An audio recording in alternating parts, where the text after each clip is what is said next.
What's up, guys, and welcome back to a conversation with John. We are back again with our recap of episode 3 of All Her Fault. So let's get right into it.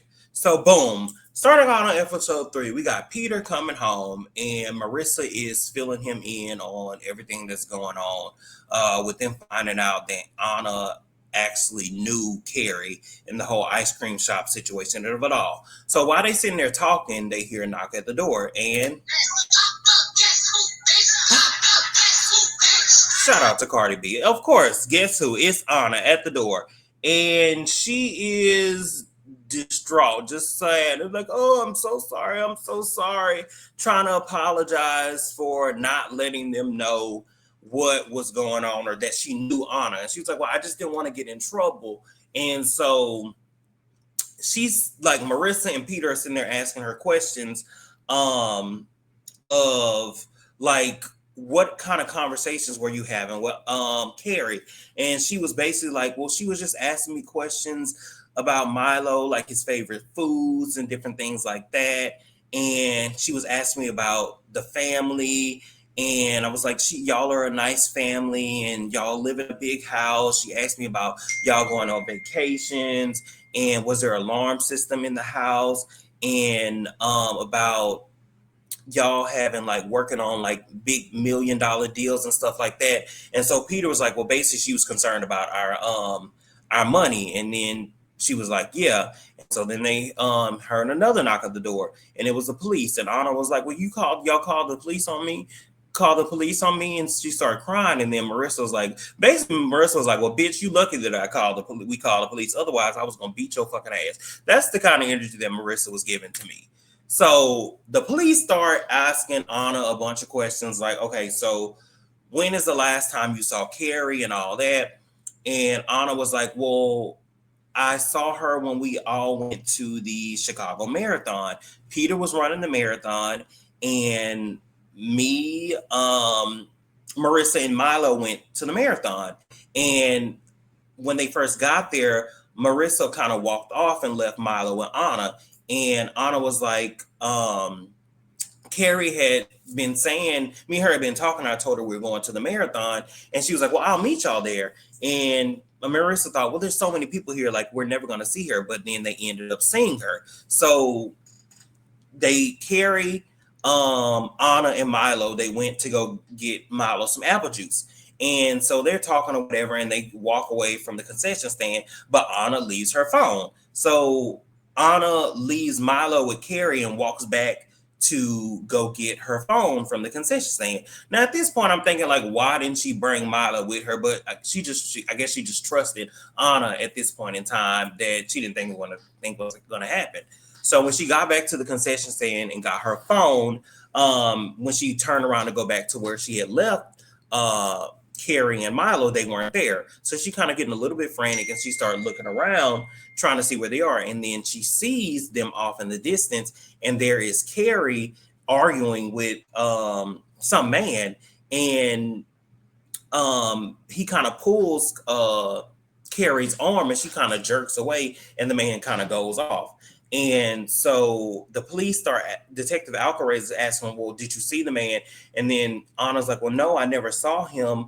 I just saw that he had on like a long sleeve, uh, hoodie, that was, I forget what the pattern was, but she kind of described the hoodie, and that was it. So now the next day is day 3 of the investigation. And so the Detective Alcaraz and the other detective, I don't remember his name, come back and start talking to Peter and Marissa about everything that Anna had said. And so they were like, well, the day that y'all were at the Chicago Marathon, there was this guy that was with Carrie, and we're just trying to figure out who he is and stuff like that. And they asked Peter and Marissa, like, did anything strange happen that day at the Chicago marathon? And Peter was like, well, no. Or did they interact with anybody? And Peter was like, no. I mean, I talked to the couple of the other people that were running the race, because Peter was running, and that was it. Marissa was like, no. And then they kept talking a little bit more, and then Marissa was like, excuse me, and she walked out the room. and she ended up going in the kitchen and start breaking down crying. She was hella distraught. So the cops left and came in there, and Peter was like, well, what's going on? And so it kind of does a flashback, and there's Marissa talking to Milo, and Milo's like, well, I don't want Anna to come to the race. And then Marissa's like, well, what's that all about? Like, what's going on? Why don't you love Anna? Milo was like, well, every time she comes around, then you have to work. And so that's why Marissa starts breaking down, because like in episode 2, the whole billboard of it all, can you have it all? Marissa is a working mom, and it's like it's becoming more and more difficult for her to manage her career and also be a mom at the same time. That's why she depends so heavily on having a nanny, Anna. And I think that's the same thing with Jenny, as we're gonna see. Like, they depend so heavily on having these nannies because they're trying to work and they're trying to have careers, but it's becoming a very difficult thing. So she's like breaking down, and she's like telling Peter, just blame me for all this, blame me for all this. And then Peter, for the first time, finally starts to comfort her and like, no, it's not your fault, it's not your fault, it's not your fault, or whatever, and trying to comfort her through everything that's going on. So then we got Colin. I think later on in the day, like, they're planning the canvassing event, and Colin and Marissa are talking or whatever, and like some interaction happens between them, and then she's like, well, don't look at me like that, or don't act like that. And we find out that Colin had a gambling problem, and Marissa ends up going into business with him and whatnot. So that's going to be a pertinent piece of information. I felt at that time Colin has a gambling problem. And then we jump into Jenny and her husband. So Jenny calls Archie and is like, well, I need you to go pick up Jacob because I have this pitch meeting that I have to go to. And it's changing times from like 1 o'clock to 2 o'clock or something like that. And then Archie is basically like, well, I mean, you're the only person that I know that wants to go after a position that's not going to give you any more money, and just for the prestige of it. And she's like, well, yeah, it's just basically for the prestige of it. And he, I guess reluctantly, is like, okay, well, I'll go pick up Archie. But again, very unsupportive. And it's also just like, Archie is a high school physics teacher. Like, I don't understand why you aren't more supportive, because the life that y'all live would not be able to be done without the help of your wife. Because that's also why she called him. Like, she heard, like, saw some headlines on the internet or whatever, news articles, and was basically like, her job is like a glorified position. It's not really anything. But it's just also at the same time, like, and he kind of played into that a little bit too. I think he may have been joking with her or whatever, but he doesn't really respect her and what she does. Because if it wasn't for her, y'all really wouldn't be able to live the life that y'all live. Teachers don't make any money. And so y'all sending y'all sons to this prestigious school, y'all have a nanny, all these things. If it wasn't for your wife, y'all wouldn't have any of this. So, I mean, shout out to Birdman. Put some respect on her name and help her more instead of the nothing that you do, Archie. So then we jump back to Marissa and Peter. Peter gets a ransom call from the kidnappers. And at first he thinks it's a prank, but it's not. And they tell him, like, don't tell nobody. If you tell somebody that we called, then you ain't gonna never see Archie again. And so he has to get some money together to go take to these kidnappers. And so he tells Marissa that he's gonna come to the canvassing event, but he just needs to go for a drive or whatever to clear his head. And she's like, okay, well, I'll see you there. So then Detective Alcarez is trying to put the pieces of the puzzle together about who what's the girl Carrie was talking to, this mystery man. So he goes to the IT department and asks them to pull up all the surveillance footage. Damn, can I talk? Surveillance footage of the race in the areas that Carrie and Anna were in. And so he's like, the IT person, like, what do you know, a time frame in which they were probably there? And I think it was like in between 11 and 12. And so the IT person, like, well, that's still like a big time frame to kind of search for. We got to run through all this surveillance footage and people posting on social media and all of that. And so then she has the idea, like, well, because Peter's running the race, every time a racer passes a checkpoint, it's documented. So they see what time he passes the checkpoint near where Anna and Carrie and Milo were, and it's at 11:33. So then they start looking at all the surveillance footage or whatever in that small area, and they find the picture of Carrie uh pulling away from the dude that she was arguing with, but they can't see his face because he has on a hoodie. So then it's just like, okay, well, who is this dude? Like, we still trying to figure out who this dude is.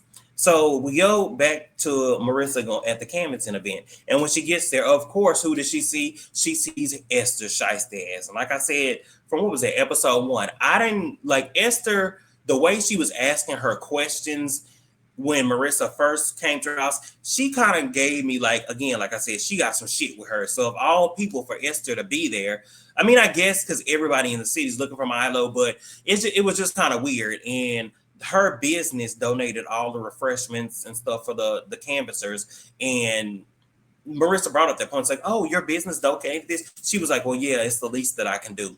So the day of the canvas event, everybody's canvassing, looking for Milo. They passing out buttons and flyers. Colin was in charge of that whole event. So everybody's looking.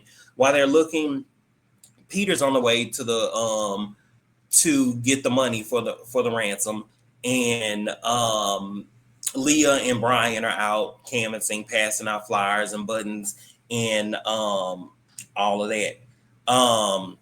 And there was an interaction between Leah and Brian. Like, they're coming to the end of their area that they're canvassing because they did it in like 3 sections.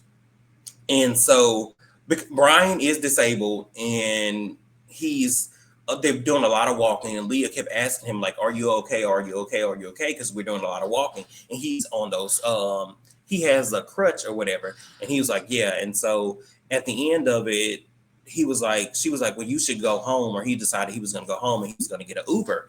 And so she leaves him, and he just waits as she walks away, and he starts crying. I guess because he's in a lot of pain from doing a lot of walking. But it was, again, with these little nuances of these interactions between these characters, I feel like we haven't gotten enough into Brian's story. I feel like Brian has something to do with all of this. There's something missing in a component with Brian and Leah and all of these, the brother and sister of it all. Like, something is happening here that we haven't uncovered yet. So then Peter finally shows up, and Marissa's like, where have you been? You missed the whole thing, basically. And he told her some bullshit about him driving, and he got in his head and he just didn't show up. And so she kind of fills him in on everything that's going on. Like, they looked, but nobody has any new information. We haven't gotten a ransom call yet. So it's like, maybe they're not going to bring Milo back. And so for the first time, I guess, well, technically second time, he starts to try to comfort Marissa and let her know, like, everything's going to be okay. Everything's going to be okay, and being a decent husband. In contrast to, well, I feel like Archie and Peter are 2 sides of the same coin. They both ain't worth a damn. So Jenny has her presentation or whatever that Archie had to go pick up his child for and actually be a parent for. And when she gets home, she's like, well, she tells Archie that they landed the deal, the contract or whatever they were trying to do. And then all Archie could say was, cool. Like, your wife has been trying to land this deal for the past, I don't know how long she's been working on this. And all you can say is cool. Again, very unsupportive. And he's in the kitchen making him a sandwich, and he ends up just saying cool and just walking off. And I feel like, again, Jenny was probably just like, yeah, my husband ain't shit. But then we jump to, and again, another contrast between a husband who's actually supportive of his wife, Detective Alcaraz. So he's on the phone with his wife, and I feel like their son is like nonverbal, because the wife is like saying, oh, I'm such a bad mom because I couldn't figure out what he wanted or whatever like that. And the Detective Alcaraz is like, well, all we can do is try and take each day one step at a time and try to figure it out. And he's like, well, I can hear him in the background laughing. So whatever he wanted is fine now. And so he ends up comforting her. And Detective Alcaraz, he's like standing on a balcony, and he ends up looking up, and like off in the distance there's this tall building, and he sees like a reflection of like a camera lens. So that dawns on him, because in the picture that they found of the day of the race, with Carrie trying to pull away from the hooded dude, there was like a reflection in the top, and he thought it was the sun. So he went back to the IT person, and he's like, well, telling her like to look further. They didn't spread their search area out wide enough, so they ended up getting the camera footage of the race that day, and then they get a picture of the guy who was in the hoodie. And then we jump to the scene of Esther getting home, and we see this picture. So the guy in the hoodie is related to Esther. And like I said from the beginning, I knew Esther had some shit with her during this whole thing. Like I knew it. So now we know that the dude who is working with Carrie is related to Esther, and they all are most likely in cahoots with this whole thing. That's either her son or her grandson or something. And I feel like that maybe because Peter works in commodities, like he lost um her life savings or something like that. I don't know. I don't know. Oh, but I forgot to mention that's one other thing, even before this. So then we jump to Colin and his part of the whole story. So we find out that after the race, the person who's trying to get the money that Colin needs, when we find out that he had a gambling problem, they're calling asking him for the money they need for whatever client. And he's like, well, you can take it from what did you say? You can take the money from the trust that Leah has. So apparently he's in control of Leah's trust. Why is he in control of Leah's trust? I don't know. But yeah, so something is going on with him in the situation too. He's in control of Leah's trust. Okay. Why? I don't know. You got Esther's grandson or son is in cahoots with Carrie and kidnapping Milo. So who knows if Colin got somewhere in the mix of this. I don't know. It's a lot going on. I just think that, like I said, I knew that Esther had something to do with this, and now we know why or how she is connected to the whole situation. So yeah, now we know how she's connected to the whole situation. And let me know what you guys think. Like, comment, subscribe, all that shit. And until next time, when we get into episode 4, this has been A Conversation with John. Peace.